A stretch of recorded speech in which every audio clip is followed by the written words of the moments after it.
Good evening. This is Matthew Garcia with the Shevet Glaubach Center. I'm joined here today by David Saul, who is representing Makor and is here to tell you a little bit about Makor as well as opportunities that they're currently recruiting for. So without further ado, David, please take it away and speak about some of these opportunities.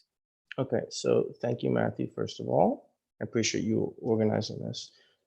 In short, Makor Disability Services is a Jewish organization that works with adults with special needs. We help them in group home settings for a variety of places. There's Crown Heights homes, Flatbush homes, Borough Park homes, etc. These individuals live in a group home and they're taken care of by the staff.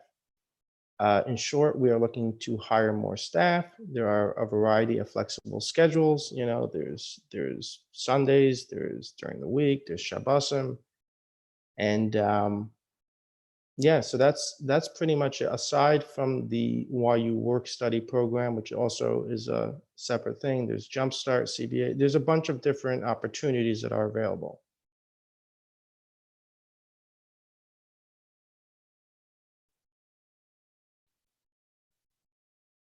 That's pretty much as far as what we're looking to find out.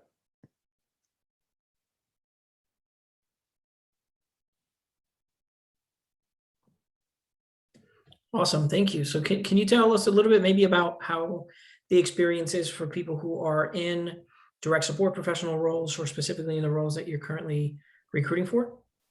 Yeah, sure. So the basic things are both physical and psychological. A lot of these individuals have, developmentally disabled situations of what they're happening in their life, and they need direct care. The opportunities, in my mind, go two ways. Well, actually, three ways. One is pre-med students, two is psychology students, and three is those who want to make this a career. I fall into the three category, but from what I've seen, the majority of students are either pre-med or psychology, the majority of the direct support professionals that come aboard. The reasonings are quite simple. A, it's something to put on your resume. B, there's direct experience. And C, you're getting paid while you're in school. And that, extra money tends to help. In regards to the advantages, I mean, I have a sister and a brother who are both doctors. Both of them did this. Both of them worked with adults with special needs, and both of them, enjoyed it and had a phenomenal time, made some money. But especially for my younger sister, it was a very big role to put on your resume. As a pre-med student, I worked with adults with developmental disabilities. I handed out medications for them, which is a separate training. But I took care of them, and it works phenomenally for pre-med and a little bit less for psychology, but it works in the same direction as well. And this is completely aside from whatever money you're getting paid to do this as well. In my mind, aside from what we just discussed, Shabbosim is also generally a very good way to go because you're in college and you're in YU the majority of the time. But on Shabbat, you come over, you work for the Shabbat. I think it comes out to 29 hours, depending on what time the shift starts. Certain homes start at one time, certain homes start at a different time. We can go into the schedule exactly in a little bit. But in short, that's the main thing. And in my mind, you're in college, and we have a lot of students and a lot of staff who are like this. You're in college, and you come in on Shabbat, or you work on a Sunday, or you work 2 days that you're off, and you make a couple $100, and you go home happy. Gotcha. Thank you. So would you be able to tell us maybe some things that are characteristic of or skills that students would bring that would make them most successful in meeting expectations and maybe exceeding expectations in these roles? Okay, that's phenomenal. Yeah, so you have to come in with a positive attitude, because if you look at it the wrong way, it's not going to help you in any way. You'll get paid, but you won't get any fulfillment out of it. Me personally, I love my job. I love what I do, and I take it to heart to take care of individuals who cannot give you back. They cannot repay you money aside. But that's not what I expect from every individual. Every individual is their own way, and every person is their own way. Every student's their own way. So in short, the best way to meet it is to come at it with a positive attitude. There is an adjustment period. I don't want you to think that you're just going to come in and everything's going to be fine. There's an adjustment period. It's like any job. but it takes time to adjust and to get used to it. There's a camaraderie between, the other staff. We have several YU students who are currently there, others who are recommending other YU students, but I figured this would be a good way to, directly connect and see if there's someone we can get, off the bat. Now, sorry, go ahead, Matthew. Well, I had a quick thing, and a question related more to what materials are needed, resume, cover letter, and things like that. What would you say would make candidates stand out to show that they would be successful in these roles, that they could include in their resume if they have the experience, include in their cover letter? So it's less about a resume and a cover letter. We're more looking for individuals who have a positive attitude, who have who are ambitious, I should say. They want to move on with their life. And they're doing this as a way to show that, hey, I'm a responsible individual. I can take care of others. And as a pre-med individual, this is for me. This is something I can put on my resume. This is something I can put on my, experience. In regards to us, I'm not directly concerned. I mean, I can't imagine anyone in YU doesn't have a positive attitude and doesn't have the right approach to taking on a job. But, Got it. Okay. So we have a question in the chat. Can we choose if we would like to volunteer with special needs children compared to adults, or in special needs adults? Okay, so that's a great question. In short, the answer is yes, but HR might. I mean, I work for HR, so they might say, "Hey, we need you more in this home." But no, there is no real reason why you can't come in and say, "Hey, it's called the baby's home, but that's essentially for children." There's no reason why you can't come in and say, "Hey, listen, I can work a Shabbat, but I would prefer it to be in the baby's home," which is what it's called. It's not, entirely babies. It's young children from, I think, the variety is 2 and up, and it cuts off at like 17. So an answer to your question is basically yes. Yes, sure. Oh, Okay, sorry. we got one question. Feel free to put it in the chat or to unmute your mic and chat with us. So where did you say the homes are? The homes are in a variety of places, Crown Heights, Flatbush, Borough Park, and there's one all the way out in Seagate. There's a wide variety of homes. Again, bear in mind, some are for the men and some are for the women. There is a separation between the two. We try not, there is no mixture, is my point. Yeah, just excuse me. Yeah, sure. Go ahead, Jonathan. Yeah, I came on the call a little bit late. I was just curious, this information session is specifically for the Makor homes, or does it apply as well to the Makor program at YU itself? Okay, so it applies for both.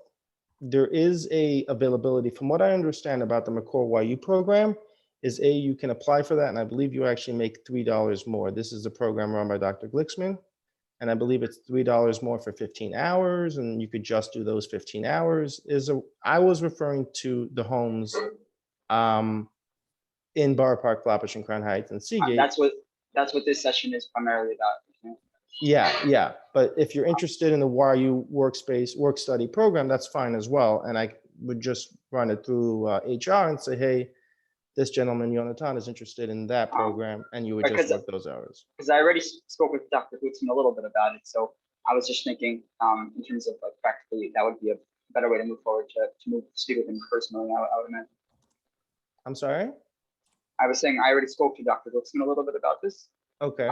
Like, doing it at YU itself as opposed to the group home. So I was thinking that, like, instead of asking you my further questions, I was just asking him. That works out fine. He is more familiar with the program, with the work study program. I am less familiar about that. I'm just going to tell you up front. So, okay. But I believe you still have to go through the HR process regardless. So if you're interested in the work study program, you would still go through the HR process. And if you're interested in working side shifts, that's fine as well. What would the HR process entail? I'm sorry? What would the HR process entail? It's the same basic thing. You're filling out an application, you're making sure you're a US citizen, you don't have criminal felonies. I can't imagine any of you guys do, but just, Right. And you're saying, hey, I'm interested in the work study program and this is what I'm looking for. And, you would provide a couple references and say, hey, this is my references, based off of this, and that's pretty much it. All right. So I think, yeah, I'm gonna leave now because I'm just gonna speak with Dr. Wilson about it. Okay, sure. Okay. All right. Thank you. No problem. So I had a follow-up question. What can a candidate expect maybe from the interview process that you're at liberty to share, and how could they best prepare? The best preparation would be to come in knowing your references, come in knowing what, well, you may not know what homes you're looking for, but come in knowing your schedules, coming knowing your best contact info, and that's pretty much it. And again, regards to the pay, well, actually, we didn't discuss this. In regards to the pay, it does vary by home and it does vary by work study versus which homes. Certain homes are a little bit more difficult than others, so they pay a higher amount. And then there's the AMAP, which is dispensing medications, which gives you a little bonus, or a tube feeding, which gives you another bonus. And there's a raise in the process as well. So no guarantees on when that's going to kick in, but there's another thing that's going to kick in as well. Got it. Got it. Who are the best people to go to learn more information about what it's like to work at Makor or with Makor? Or anybody that can give them a firsthand account of what it's like for daily responsibilities and activities? So there are plenty of YU students you can ask. You can always call me. I have no problem answering any information in that regard. I mean, my number can be provided. I literally have no problem with that. But generally speaking, once you get acclimated, you can always ask, what am I responsible and what am I looking to do from the manager?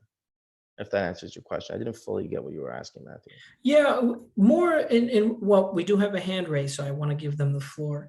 Sure. Please feel free to unmute and Sorry, I wanted to know about the YU work study program and what's the difference between that and what you're explaining. I know you said that you don't know how to apply for it, but No, I do know how to apply for it. It's through the same thing. Just to get more information, you would go through Dr. Glicksman. oh, I just got the email that was sent through the Career Center. So what is the YU work study program? Is that also staying over in the home, or is that a little different? No, that's a little bit different from the work study. Okay. The work study program is basically individuals who need hands-on approach, but they're also at YU.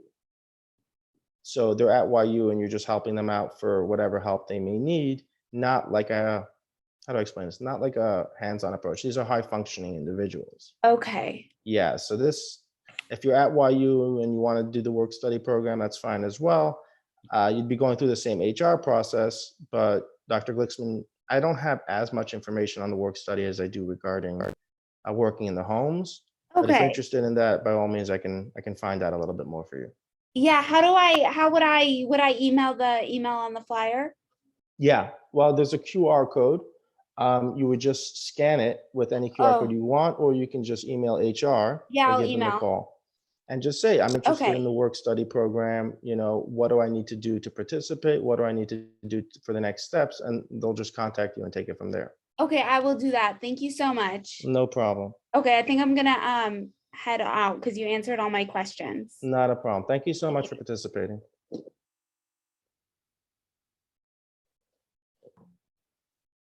All right, right, David. So Matthew. to wrap kind of for the recording purposes, any last minute notes that someone who's viewing this video later should be paying attention to about Makor or applying?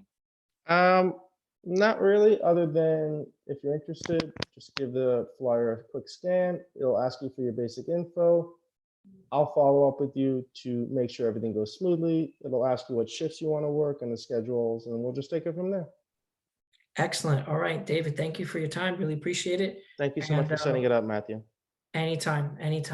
All right, I'll speak to you later.